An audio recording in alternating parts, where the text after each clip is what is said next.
உங்களுக்கு முடி ரொம்ப ஜாஸ்தியாக கொட்டுது அப்படின்னா கண்டிப்பாக இந்த 5 பிளட் டெஸ்ட்டை நீங்கள் எடுத்து பாருங்கள். ஃபர்ஸ்ட் வந்து பார்த்தீங்கன்னா அயன் டெஃபிஷியன்சி இருக்கான்னு பார்க்கணும். ஸோ அயன் டெஃபிஷியன்சினா வெறும் ஹீமோக்ளோபின் மட்டும் கிடையாது.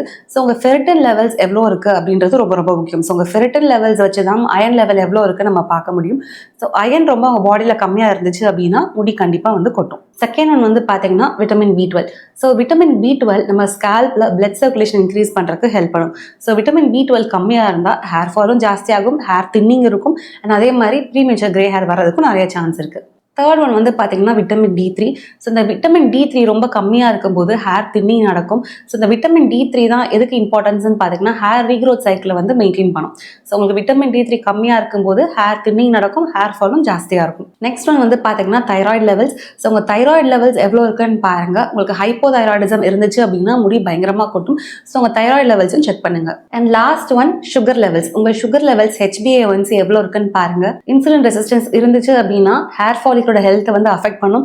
ஸோ ஹேர் ஃபாலிக்கல் ஹெல்த் கம்மியாக இருக்கு, ப்ராப்பராக இல்லை அப்படின்னா கண்டிப்பாக உங்களுக்கு வந்து ஹேர் ஃபால் நிறைய நடக்கும். ஸோ உங்களுக்கு நிறைய ஹேர் ஃபால் இருக்குன்னா கண்டிப்பாக 5 டெஸ்ட் எடுத்து பாருங்க. ஸோ இதில் உங்களுக்கு ஏதாவது ப்ராப்ளம் இருக்கு அப்படின்னா கண்டிப்பாக உங்கள் டாக்டரை வந்து கன்சல்ட் பண்ணுங்க.